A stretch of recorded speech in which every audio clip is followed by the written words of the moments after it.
Hello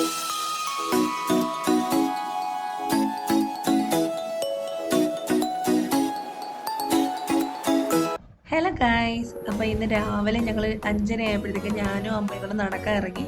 അപ്പോൾ നമ്മുടെ താന്നുമുക്കിലുള്ള അമ്മയുടെ ഫ്രണ്ട്സാണ് ആക്ച്വലി. അപ്പോൾ അമ്മയ്ക്ക് കാലൊക്കെ വയ്യാത്തതുകൊണ്ട് കുറച്ച് പ്രോബ്ലമാണ്. അപ്പോൾ നടക്കാൻ പറ്റുമെന്നൊന്നും ഉറപ്പൊന്നുമില്ല, എന്നാലും നമ്മൾ തുടങ്ങിയിട്ടുണ്ട്. അപ്പോൾ നടന്നിട്ടൊക്കെ വന്നതിന് ശേഷം ഞാനും ചേട്ടായി കൂടെ ഒന്ന് നമുക്കാണെങ്കിൽ ഇപ്പോൾ ഭയങ്കര സ്ട്രിക്റ്റ് അല്ലേ, നമ്മൾ വണ്ടി എടുത്തുകൊണ്ട് ലൈസൻസ് ഇല്ലാതെ വെളിയിലിറങ്ങാൻ പാടില്ല, അങ്ങനെയൊക്കെ പ്രോബ്ലം ഉണ്ട്. അതുകൊണ്ട് തന്നെ പുള്ളിക്കാരൻ എന്നെ ഡ്രൈവിംഗ് പഠിക്കുന്നത് ഡ്രോപ്പ് ചെയ്യാൻ വന്നു കേട്ടോ. അപ്പോൾ അവിടെ ആൾ വന്നിട്ടില്ലായിരുന്നു. കുറച്ച് നേരം നമ്മൾ വെയിറ്റ് ചെയ്ത് കഴിഞ്ഞപ്പോഴത്തേക്കും പുള്ളിക്കാരൻ വന്ന്. അപ്പോൾ എച്ചിൻ്റെ പ്രാക്ടീസാണ്. ഇതുവരെ എൻ്റെ എച്ചിടുമ്പോൾ നിങ്ങളെ കാണിച്ചിട്ടില്ലല്ലോ, നിങ്ങളെ കാണിച്ചു തരാമെന്ന് വിചാരിച്ചു. അപ്പോൾ ജനുവരി 4-നാണ് കേട്ടോ എൻ്റെ ടെസ്റ്റ്. എന്താവുമെന്നൊന്നും അറിയത്തില്ല, ഒരു പിടിയില്ല എനിക്ക്. നല്ല നോക്കാം നമുക്ക്.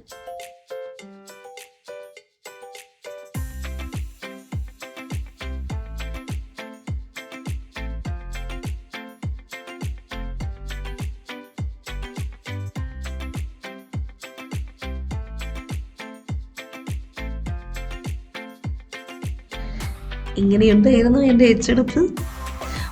എപ്പോഴും ഫസ്റ്റ് ഇടുമ്പം ഓഫായി പോവാണ് വണ്ടി, എന്താകുമെന്ന് അറിയത്തില്ല. അങ്ങനെ എച്ചെടുപ്പും പരിപാടിയൊക്കെ കഴിഞ്ഞതിന് ശേഷം ഞാൻ ചേട്ടയുടെ മീൻ മേടിക്കാൻ കയറി. അത് കഴിഞ്ഞ് കുറച്ച് വെജിറ്റബിൾ മേടിക്കാനുണ്ടായിരുന്നു. അപ്പോൾ ഇതെല്ലാം മേടിച്ചിട്ട് വേണം നമുക്കിനി വീട്ടിലോട്ട് പോവാൻ.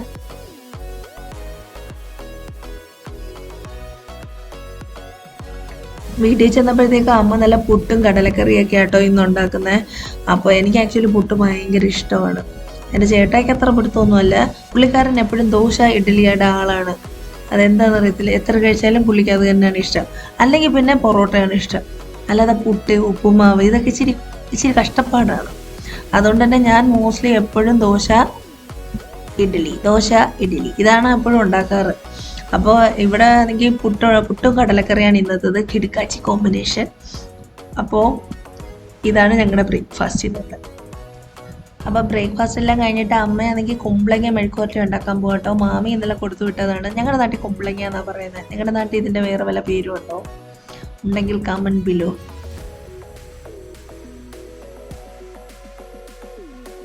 ഇതിവിടുത്തെ ഒരു സൂപ്പർ മാർക്കറ്റിൽ നിന്ന് മേടിച്ച് കേട്ടോ. മൺഡേ, ട്യൂസ്ഡേ, ഫ്രൈഡേ അങ്ങനെയുള്ള ടാബ്ലറ്റിൻ്റെ കേസാണ് കേട്ടോ. ഇത് നല്ല ഉപകാരമാണ്. കാരണം അമ്മ എപ്പോഴും ഈ ടാബ്ലറ്റ് കഴിച്ചോ ഇല്ലയെന്ന് മറന്നുപോയിട്ട് എന്നോട് വന്ന് ചോദിക്കും, കഴിച്ചായിരുന്നോ, ഞാൻ കഴിക്കുന്ന കണ്ടായിരുന്നു. അപ്പോൾ അമ്മയ്ക്കത് ഭയങ്കര ഉപകാരമാണ് ഈ ഒരു സംഭവം. പിന്നെ അമ്മ വൈകിട്ടായപ്പോഴത്തേക്ക് സ്റ്റാറൊക്കെ മേടിച്ചുകൊണ്ട് വന്നു. അപ്പോൾ ഞങ്ങൾ സ്റ്റാറൊക്കെ ഇട്ടു. ക്രിസ്മസ് വന്നല്ലോ, സ്റ്റാറുകൾ ഇട്ടല്ലോ. നിങ്ങളൊക്കെ സ്റ്റാർ ഇട്ടായിരുന്നോ? ക്രിസ്മസും കഴിഞ്ഞ് എല്ലാം കഴിഞ്ഞപ്പോഴാണ് ഞാൻ വ്ലോഗ് പോസ്റ്റ് ചെയ്യുന്നതല്ലേ. എന്താ ഒരു ഉത്തരവാദിത്തമില്ല, വാട്ട് ടു ഡു, കുറച്ച് തിരക്കായിപ്പോയി. അപ്പോൾ സ്റ്റാറും ഒക്കെ ഇട്ടതിന് ശേഷം ഞാൻ തന്നെയാണ് കേട്ടോ ഇട്ടത്. അതിനുശേഷം കുളിച്ചൊക്കെ റെഡിയായിട്ട് ഞാനൊന്ന് ആൻറ്റിയുടെ അടുത്തോട്ട് പോവുകയാണ്. അപ്പോൾ ആൻറ്റി ഇന്ന് എനിക്ക് നമ്മൾ എയർ ഫ്രയറിൽ സമൂസ ട്രൈ ചെയ്യാൻ പോവാണ്. അപ്പോൾ എങ്ങനെ വരുമെന്നൊന്നും ഒരു പിടിയില്ലായിരുന്നു. എന്നാലും ആദ്യം പപ്സ് ഉണ്ടാക്കിയിട്ട് നല്ല കിടിലനായിട്ട് വന്നിട്ടുണ്ടായിരുന്നു. സോ ലെറ്റ്സ് ട്രൈ സമൂസ എന്ന് വിചാരിച്ച് ഞങ്ങൾ ട്രൈ ചെയ്യാൻ പോവാണ്. വരെ ഇങ്ങനെ സുന്ദരി ആയിക്കൊണ്ടിരുന്ന എന്തുവാണ് കഥ? വരെ ഇങ്ങനെ സുന്ദരി കോതയായിക്കൊണ്ടിരുന്ന എങ്ങനെയാണ്? ആ ഇനി 50 കൊല്ലം കണ്ടിരിക്കുമെന്നാ പറയുന്നേ. ഉള്ളയാണോ? അങ്ങനെ വേണ്ടേ? ഇഷ്ടല്ലേ? അതെന്ത് നല്ലല്ലേ? എല്ലാരെയും കണ്ടോണ്ടൊക്കെ ഇരിക്കല്ലേ? നമുക്ക് കിങ്ങിണിയുടെ കുഞ്ഞിനെയൊക്കെ കാണാം. അങ്ങനെ അമ്മാമ്മയായിട്ട് കുറച്ച് കൊച്ചു വർത്താനമൊക്കെ പറഞ്ഞതിന് ശേഷം ആൻറ്റീൻ്റെ അടുത്തുണ്ട് നമ്മുടെ സമൂസ പരിപാടി തുടങ്ങി. അപ്പോൾ അതിന് വേണ്ടിയിട്ടുള്ള ഉള്ളിയൊക്കെ ആൻറ്റി അരിഞ്ഞുകൊണ്ടിരിക്കുക. അപ്പോൾ നമുക്കാർക്കും ഒരു ഐഡിയ ഒന്നും ഇല്ല കേട്ടോ, ഇതെങ്ങനാവും, സക്സസ് ആവും എന്നൊന്നും അറിയത്തില്ല. അപ്പോൾ കണ്ണനുണ്ണി ഇത് നമ്മുടെ സമൂസ ഷീറ്റ് അവൻ ലുലു മാളിൽ നിന്ന് മേടിച്ചുകൊണ്ട് വന്നതാണ്. കഴിഞ്ഞോട്ട് പപ്സ് ഉണ്ടാക്കി എന്ന് പറഞ്ഞപ്പോഴത്തേക്ക് അവൻ്റെ വക ഒരു സമൂസ കൂടെ ആയിക്കോട്ടെ എന്ന് വിചാരിച്ച്. പിന്നെ കൊച്ചച്ഛൻ്റെ വകയാണ് ഇത് കണ്ടെയ്നർ ഉണ്ടല്ലോ, നമുക്ക് സെപ്പറേറ്റ് ആയിട്ട് ഓരോ പൾസസ് ഒക്കെ ഇട്ട് വെക്കാം, പയർ, ഉഴുന്ന് അതൊക്കെ ഇടാൻ വേണ്ടി. അപ്പോൾ പുള്ളിക്കാരൻ അവിടെ ഇരുന്ന് ആമസോൺ ഇങ്ങനെ ഓരോന്ന് നോക്കുക, അയച്ചു വിടുക എന്ന് പറഞ്ഞുകൊണ്ടിരിക്കുക. അപ്പോൾ ആൻറ്റിക്ക് വേണ്ടുന്നതല്ല കൊച്ചച്ചയക്കുന്നതെന്നൊക്കെ പറഞ്ഞ് ആൻറ്റി വഴക്കുണ്ടാക്കിക്കൊണ്ടിരിക്കുകയായിരുന്നു. അപ്പോൾ സമൂസ ഉണ്ടാക്കുമ്പോൾ ഉള്ളിലുള്ള മിക്സ് നിങ്ങൾക്ക് തന്നെ അറിയാമല്ലോ എന്തൊക്കെയാണെന്ന്. ഉള്ളി, ഇഞ്ചി, വെളുത്തുള്ളി, ബ്ലാ തിങ്സ് എല്ലാം ആസ് യൂഷ്വൽ നമ്മുടെ ഉരുളക്കിഴങ്ങ് കറി ഉണ്ടാക്കുന്ന സെയിം കോമ്പിനേഷൻ. അടിപൊളിയായിട്ട് ക്യാരറ്റും ഉരുളക്കിഴങ്ങൊക്കെ ആൻറ്റി ഓൾറെഡി വേവിച്ച് വെച്ചിട്ടുണ്ടായിരുന്നു. അപ്പോൾ അതും ഇതെല്ലാം കൂടെ ഇട്ട് മിക്സ് ചെയ്ത് നല്ല കിടിലൻ മസാല റെഡിയാക്കിയിട്ടുണ്ട്. ഇനി അടുത്തതാണ് നമ്മുടെ ടഫസ്റ്റ് പാർട്ട്. ഇനി ആ സമോസ ഷീറ്റ് ആക്ച്വലി നമ്മൾ ഈ യൂട്യൂബിലൊക്കെ കാണുമ്പോൾ അത് ഭയങ്കര ഈസി ആയിട്ട് അതൊക്കെ മടക്കാൻ പറ്റും. പക്ഷെ മടക്കാൻ തുടങ്ങിയപ്പോൾ മനസ്സിലായി പണിപ്പാളി ഗൈസ്, ആൻറ്റിക്കൊട്ടും വരുന്നില്ല. അത് കഴിഞ്ഞ് ഞാനൊന്ന് ട്രൈ ചെയ്യാൻ നോക്കിയാൽ അതും വരണില്ല. പിന്നെ ഞങ്ങൾ ഒരു വിധത്തിൽ കപ്പലണ്ടിയൊക്കെ നമ്മൾ ഒരു കൂൺ വെച്ചിട്ട് അതിനകത്ത് ഇട്ട് തരത്തില്ലേ, അതേ ഒരു മെത്തേഡിൽ ഞങ്ങൾ എന്തൊക്കെയോ അങ്ങ് ചെയ്തു. ഒന്നും പറയണ്ട, തുടക്കത്തിലേ കല്ല് കടിച്ചു എന്നുള്ളൊരു അവസ്ഥയായിരുന്നു. തുടക്കമേ പാളി തുടങ്ങിയായിരുന്നു. ഞങ്ങൾക്ക് ഒന്നും ശരിയായിട്ടല്ലല്ലോ ഇന്ന് പോകുന്നതെന്ന് ആദ്യം തന്നെ ഞങ്ങൾക്ക് മനസ്സിലായി.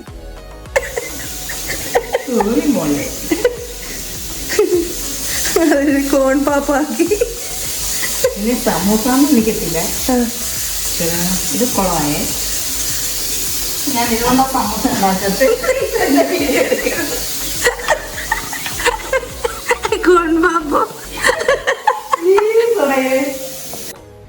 അങ്ങനെ നമ്മൾ ഏകദേശം ഒരു മാതിരിയൊക്കെ ഒരു സമോസയുടെ രൂപത്തിലൊക്കെ ആക്കിയിട്ട് നമ്മളിതിപ്പോൾ പ്രീ ഹീറ്റ് ചെയ്തില്ലായിരുന്നു കേട്ടോ ആദ്യം.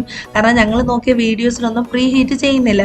അപ്പോൾ നമ്മൾ ആ ഒരു ഇതിൽ 180 ഡിഗ്രി ഒരു 5 മിനിറ്റ്സ് വെച്ച് നോക്കി.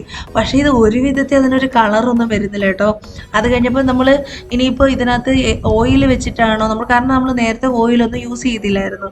അപ്പോൾ നമ്മൾ വീണ്ടും ഒന്നുകൂടെ വീഡിയോ ഒക്കെ നോക്കിയിട്ട് പ്രീ ഹീറ്റ് ചെയ്യാൻ വെച്ചു. അതുപോലെ തന്നെ നമ്മൾ ഓയിലൊന്ന് ജസ്റ്റ് തടവി കൊടുത്താൽ താഴെ മേളിലും എല്ലാം ഒന്ന് നമ്മൾ നന്നായിട്ടൊന്ന് എണ്ണയൊന്ന് പോളിഷ് ചെയ്ത് കൊടുത്തു കേട്ടോ. അപ്പോൾ നെക്സ്റ്റ് വീഡിയോ കണ്ടിട്ടാണ് നമ്മളിത് ചെയ്യുന്നത്. അപ്പോൾ ഇതെങ്കിലും ശരിയായി വരുമെന്നുള്ള പ്രതീക്ഷയിലാണ് നമ്മൾ വീണ്ടും ഈ പരിപാടി തുടങ്ങിയത്. അപ്പോൾ ഇപ്പോൾ എന്താ ചെയ്തിരിക്കുന്നത്, 5 മിനിറ്റ്സ് 180 ഡിഗ്രിയിൽ പ്രീ ഹീറ്റ് ചെയ്തു. അത് കഴിഞ്ഞ് നമ്മൾ വീണ്ടും ഇത് വെച്ച് കൊടുക്കാൻ പോകും കേട്ടോ. വെച്ച് കൊടുത്തപ്പോൾ ഒരു വിധത്തിൽ ഇത് ശരിയാവുന്നില്ല.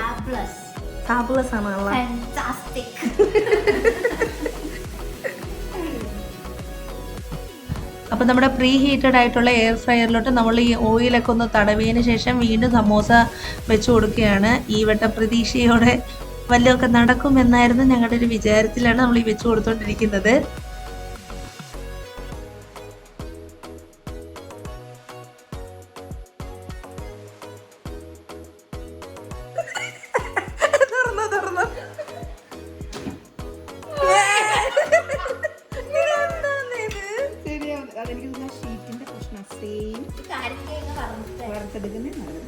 അപ്പോൾ എന്താണ് പ്രോബ്ലം എന്ന് സത്യമായിട്ട് ഞങ്ങൾക്ക് അറിഞ്ഞൂടാ. അതുകൊണ്ട് ആൻറ്റി വീണ്ടും ഇപ്പോൾ എണ്ണയൊക്കെ ചൂടാക്കി ആസ് യൂഷ്വൽ പോലെ വറുത്തെടുക്കാൻ പോവാണ്. സമൂസ ഷീറ്റിൻ്റെ പ്രശ്നമാണോ അതോ ഞങ്ങൾ ചെയ്യുന്നതിൻ്റെ പ്രോബ്ലം ആണോ ഒന്നും ഞങ്ങൾക്ക് അറിഞ്ഞൂടാ കേട്ടോ. അങ്ങനെ സമൂസ എയർ ഫ്രയറിൽ നടന്നില്ലെങ്കിൽ എണ്ണയിലൊക്കെ നടന്നതിൻ്റെ ആ ഒരു ക്ഷീണത്തിന് ഞാൻ വീട്ടിൽ വന്ന ഉടനെ ഒരു ലെമൺ ജ്യൂസ് കുടിക്കാമെന്ന് വിചാരിച്ചു. അപ്പോഴാണ് എൻ്റെ മൈൻഡിൽ ഇതേപോലെ ഞാനൊരു ബ്രസീലിയൻ ലെമണേഡിൻ്റെ റെസിപ്പി കണ്ടിട്ടുണ്ടായിരുന്നു. അപ്പോൾ അതെനിക്കൊന്ന് ട്രൈ ചെയ്ത് നോക്കണം എന്നിങ്ങനെ മനസ്സിലുണ്ടായിരുന്നു. അപ്പോൾ അതിന് വേണ്ടിയിട്ട് ഞാൻ ലെമണിൻ്റെ തൊലി ഇടുന്നില്ല കേട്ടോ. കാരണം ബ്രസീലിയൻ ലെമണേഡിന് നമ്മൾ തൊലിയോടാണ് ഇടുന്നത്. പക്ഷെ അത് ഭയങ്കര കയ്പ്പായിരിക്കുന്നത് കേട്ടിട്ടുണ്ട്. അതുകൊണ്ട് ഞാൻ തൊലിയൊക്കെ കളഞ്ഞ് വെള്ളം ഇട്ട് നന്നായിട്ട് അടിച്ചെടുത്തു. അതിനെ അരിച്ചെടുത്തിട്ട് കുരുവെല്ലാം കളഞ്ഞ് അതിൻ്റെ ഫൈബർ പാർട്ടെല്ലാം പോയിട്ട് ആ ലിക്വിഡ് മാത്രം ഇട്ടു. അതിൻ്റെ ചാറിനകത്തോട്ട് നമുക്ക് ആവശ്യത്തിനുള്ള കണ്ടൻസ് മിൽക്ക് ഇട്ടിട്ട് അത് വീണ്ടും അടിച്ചെടുക്കണം കേട്ടോ. അപ്പോൾ ഇത്രയേ ഉള്ളൂ ബ്രസീലിയൻ ലെമണേഡിൻ്റെ പരിപാടികൾ. പക്ഷേ എനിക്കതത്ര ഇഷ്ടപ്പെട്ടില്ല കേട്ടോ. ഭയങ്കര കയ്പ്പായിരുന്നു, ഒടുക്കത്തെ കയ്പ്പാണ്. തൊലി ഇല്ലാഞ്ഞിട്ട് പോലും ഭയങ്കര കയ്പ്പെന്ന് വെച്ചാൽ ഭയങ്കര കയ്പ്പ്. എത്ര കണ്ടൻസ് മിൽക്ക് ഒഴിച്ചാലാണ് അത് ഓവർകം ചെയ്യാൻ പറ്റുന്നതെന്ന് എനിക്ക് അറിഞ്ഞുകൂടാ. ആ സമയത്തുണ്ട് നമ്മുടെ ക്രിസ്മസ് കരോളൊക്കെ വന്നു കേട്ടോ വീട്ടിൽ. അപ്പോൾ ഈ ക്രിസ്മസ് ആയി എല്ലാ ദിവസവും കരോൾ വരും. കൊച്ചു പിള്ളേരുടെ സെക്ഷൻ, അങ്ങനെ പല പല സെക്ഷൻ ഇങ്ങനെ വന്നുകൊണ്ടേയിരിക്കും.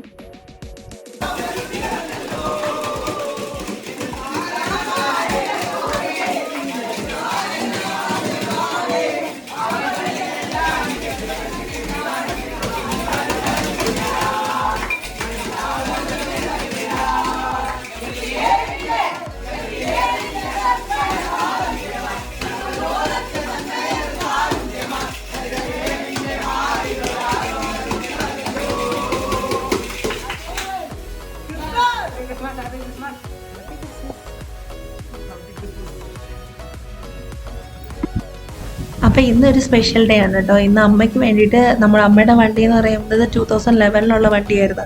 അപ്പോൾ അതൊന്ന് മാറ്റണമെന്നുണ്ടായിരുന്നു. അപ്പോൾ രാവിലെ വന്നിട്ട് പഴയ വണ്ടി മറ്റേ ഞങ്ങൾ SS ഉണ്ടായി കൊട്ടാരക്കര TVSൻ്റെ ഷോറൂമിലാണ് പറഞ്ഞിരിക്കുന്നത്. അപ്പോൾ അവരെ വിളിച്ച് പറഞ്ഞപ്പോൾ അവർ പഴയ വണ്ടിയൊക്കെ ഒന്ന് മൊത്തത്തിൽ നോക്കണം, എന്നാലേ അവർക്ക് കണ്ടിട്ടേ കാര്യം പറയാൻ പറ്റും, എക്സ്ചേഞ്ചിൻ്റെ കാര്യം എന്നൊക്കെ പറഞ്ഞു. അപ്പോൾ അങ്ങനെ വന്ന് അവർ രാവിലെ വന്ന് അതെല്ലാം നോക്കി വണ്ടി എടുത്തുകൊണ്ട് പോയി. അങ്ങനെ ഞാനും അമ്മയും ചേട്ടായി കൂടെ ഇപ്പോൾ അങ്ങോട്ട് പോകാൻ പോവാണ് കേട്ടോ. വണ്ടിയുടെ ഇപ്പോൾ ഏതാന്നൊക്കെ ഇപ്പം നമ്മുടെ മൈൻഡിൽ ജൂപ്പിറ്ററാണ്. അപ്പോൾ നമ്മൾ അവിടെ പോയിട്ട് ജൂപ്പിറ്ററാണ് ഇപ്പോൾ നോക്കാൻ പോകുന്നത്.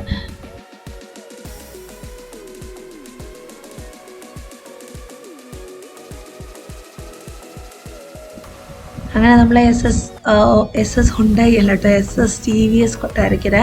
അപ്പോൾ അവിടെ എത്തിയിട്ടുണ്ട്. എനിക്കാണെങ്കിൽ നമ്മുടെ കാർ കൊടുക്കുന്നത് SS ഹുണ്ടായിലാണ് കേട്ടോ. അപ്പോൾ SS എന്ന് വന്നാൽ ഓട്ടോമാറ്റിക്കലി ഹുണ്ടായി എന്ന് വരും. അപ്പോൾ നമ്മളിവിടെ വന്നു. അപ്പോൾ വണ്ടിയൊക്കെ അവർ കാണിച്ചു തന്നുകൊണ്ടിരിക്കുകയാണ് കേട്ടോ.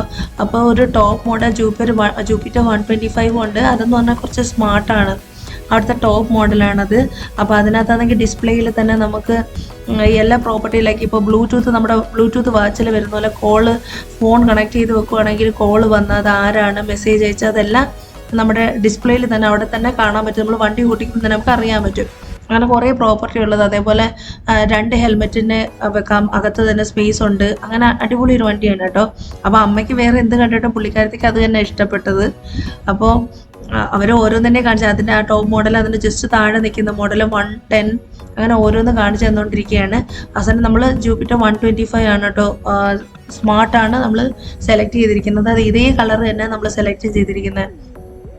ഒരു കോഫി ബ്രൗൺ എന്ന് വേണേൽ പറയാം കേട്ടോ. ആ കളർ നല്ല സൂപ്പറായിരുന്നു. അപ്പോൾ വണ്ടി ആണെങ്കിൽ ടെസ്റ്റ് ഡ്രൈവിന് വേണ്ടിയിട്ട് കൊണ്ടുപോകാം കേട്ടോ. സംഭവം നല്ല കിടുക്കാച്ചി വണ്ടിയാണ്. അപ്പോൾ അമ്മ ആദ്യമേ ഒന്ന് ടെസ്റ്റ് ഡ്രൈവിന് വേണ്ടി പോവുക. അത് കഴിഞ്ഞിട്ട് ഞാൻ ചേട്ടായി കൂടെ ഒന്ന് പോയി.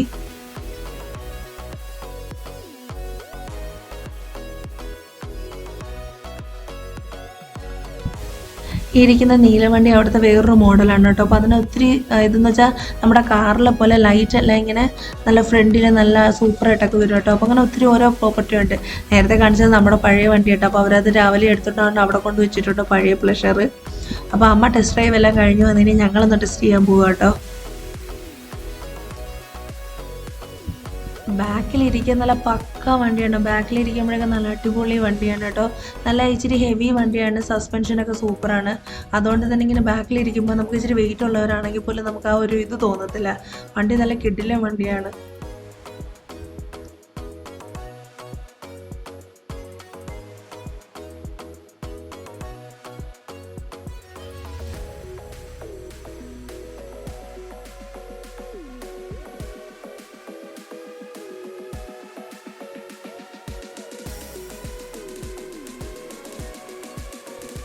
അപ്പോൾ ഇതാണ് കേട്ടോ നമ്മുടെ വണ്ടി. നമ്മൾ ഉറപ്പിച്ച് കഴിഞ്ഞു. ഇത് തന്നെയാണ് ജൂപ്പിറ്റർ 125 ആണ് നമ്മൾ എടുക്കാൻ പോകുന്നത്. നമ്മൾ ഷുവറായിട്ട് ഉറപ്പിച്ച് കഴിഞ്ഞു. ഇനി അതിൻ്റെ പേയ്മെൻറ്റും അതിൻ്റെ ഡീറ്റെയിലൊക്കെ വേണ്ടിയിട്ട് ഇരിക്കണം. വണ്ടി നല്ല കിടുക്കാച്ചി വണ്ടിയാണ്.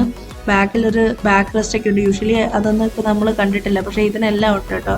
അപ്പോൾ പുള്ളിക്കാരൻ ചേട്ടാ ഇങ്ങനെ ഇതാണ് കോട്ട അതാണ് കോട്ടെന്ന് പറഞ്ഞാൽ അവരുടെ ഇങ്ങനെ ഡിസ്കഷൻ നടത്തിക്കൊണ്ടിരിക്കുകയാണ്. അപ്പോൾ നമ്മുടെ കാര്യങ്ങളൊക്കെ കഴിഞ്ഞ് നമ്മളിവിടെ നിന്ന് ഇറങ്ങുവാണ്. ഇനി 4-5 വർക്കിംഗ് ഡേയ്സ് ആവും ഇത് എല്ലാം ശരിയായിട്ട് കൊണ്ടുവരാൻ വേണ്ടിയിട്ട്. ഓൾറെഡി നമുക്കിപ്പോൾ 3 മണിയൊക്കെ നമുക്ക് നല്ലതായിട്ട് വിശന്ന ഒരു പരുവായി. പക്ഷേ എന്നാൽ കഴിക്കണമെന്നൊരു ഇതുമില്ല. അപ്പോൾ നമ്മൾ വന്നിട്ടൊരു ബേക്കറി കയറി ജസ്റ്റ് എന്തെങ്കിലും കുടിച്ച് ലൈക്ക് സാൻഡ്വിച്ച് പോലെ എന്തെങ്കിലും കഴിക്കാമെന്ന് വെച്ചിട്ട് നമ്മൾ ചന്തമുക്കിലുള്ള അവിടെ ആണെങ്കിൽ ഇപ്പോൾ അന്നതിൽ ഒരു ഭാഗ്യത്തിന് അവിടെ അടുത്ത് തന്നെ ഇപ്പോൾ ഒരു പാർക്കിംഗ് ഒക്കെ ഉണ്ട് കേട്ടോ, പബ്ലിക് പാർക്കിങ്. അതുകൊണ്ട് അവിടെ പോയി കാറൊക്കെ ഇട്ടതിന് ശേഷം നമ്മൾ ബേക്കറി കയറുകയാണ്.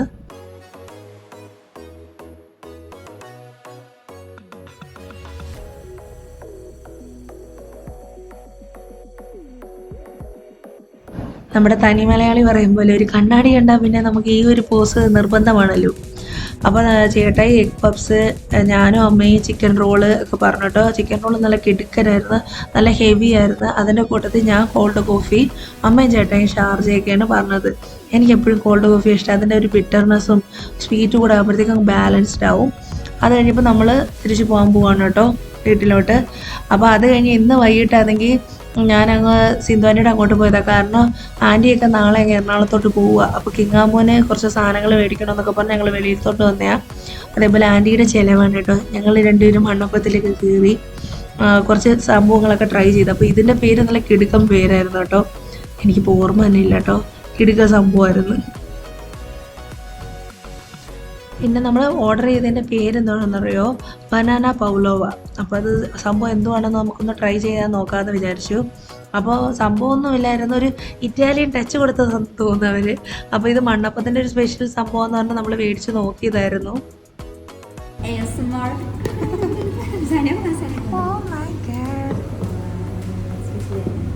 അത് നൈസായിട്ടുണ്ടല്ലേ.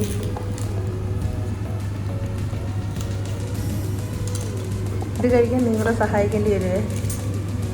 ഇത് ഒത്തിരി വലുതാണ്.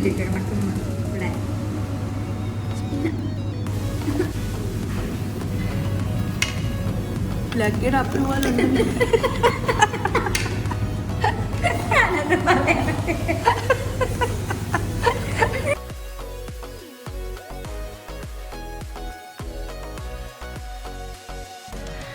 അങ്ങനെ രാത്രി അടുത്ത കരോളും വന്നു കേട്ടോ.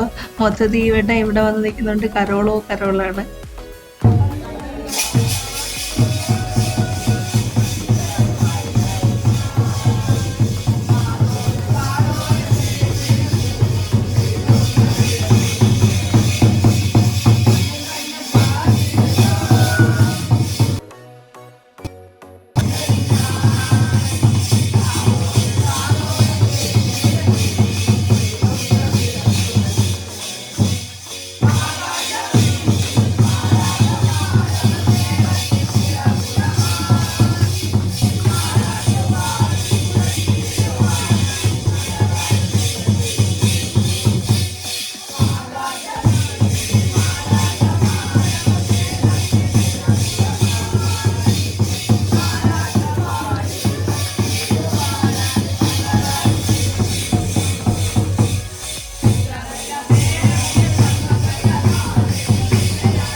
കരോളിൻ്റെ ശബ്ദമെല്ലാം കേട്ടിട്ട് ലക്കി പേടിച്ച് ഓടിപ്പോയി കേട്ടോ. അവൻ പുറത്തോട്ട് ഇറങ്ങിയത്. അപ്പോഴാണ് ഇമ്മരുടെ ശബ്ദം കേട്ടിട്ട് അവൻ ഓടിപ്പോയേക്കുക. അപ്പോൾ അവന്മാർ വീണ്ടും കിലുക്കം എടുത്തോണ്ട് വന്ന് അവനെ പേടിപ്പിച്ചുകൊണ്ടിരിക്കുകയാണ്. അപ്പോൾ ഇന്നത്തെ വീഡിയോ ഇത്രയേ ഉള്ളൂ കേട്ടോ. ഞാൻ ഇതേപോലുള്ള വീഡിയോ ആയിട്ട് ഇനിയും വരാം. അതുവരെ ബൈ.